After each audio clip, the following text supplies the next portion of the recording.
Hi, I'm Meghan Bright. I'm a physical therapist here at Knob Noster Physical Therapy. And today I'm at the desk because I'm going to be going over some tips for people who are working at a desk today. This is going to be a 3-part series, and today is going to focus a little bit on some tips on how you can set up your desk properly. Okay, so we are going to start kind of from the floor down.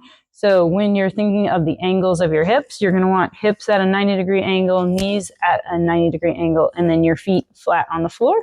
If you kind of end up like me where those feet are reaching for the ground, you can grab a step or a book and place it underneath to where we can kind of get you in that nice 90-90 position. The next thing you want to consider is sitting back in your chair to where the back is flat against the back of the chair. Most chairs nowadays come with like a nice little lumbar support here.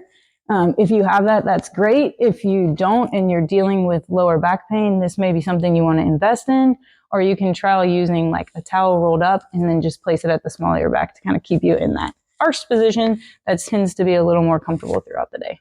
The next thing is going to be, what height do we set our desk up at? And if you bring your elbows to your side at about 90 degrees, so this has these nice armrests so I can kind of rest them here, you're going to want that to fall at approximately your desk height there. And same thing when we're on the keyboard. So I'm going to slide this forward and scoot up to the computer here. You're going to want the keyboard close enough to where you can keep that 90-degree angle at your elbows. And that's just going to avoid us from kind of going into this resting position where our back's a little rounded and that head's forward, which is a posture we tend to sustain throughout the day. So if you're already dealing with neck pain, it's just going to increase those symptoms. So try to keep that keyboard nice and close to you as you're typing.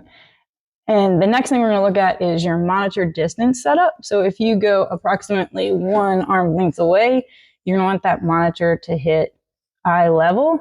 And 1 arm length away is going to be the proper height for your monitor there. As you can see, Nikki has propped hers up to probably achieve that appropriate height.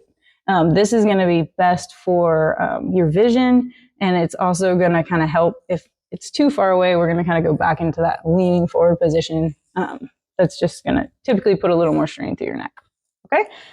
If you're dealing with 2 monitors like Nikki here, and you're using both of the monitors frequently throughout the day, then I would set up right in between those monitors.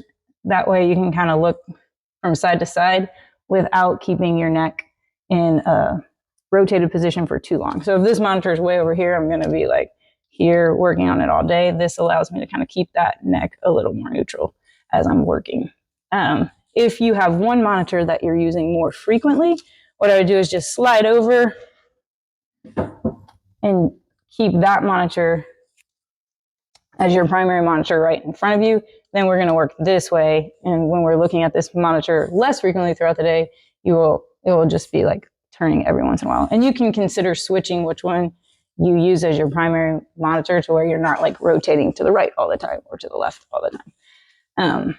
Yeah, so that's a quick overview of a basic setup for a desk, how to properly set it up. Next week, we will go over something that's probably more important, and that's going to be how do we incorporate more movement throughout our day so we're not in one sustained position for a prolonged period of time. Hope you found this video helpful. If you do experience neck pain, back pain, knee pain, and you work at a desk, feel free to reach out to us at knobpt.com or give us a call.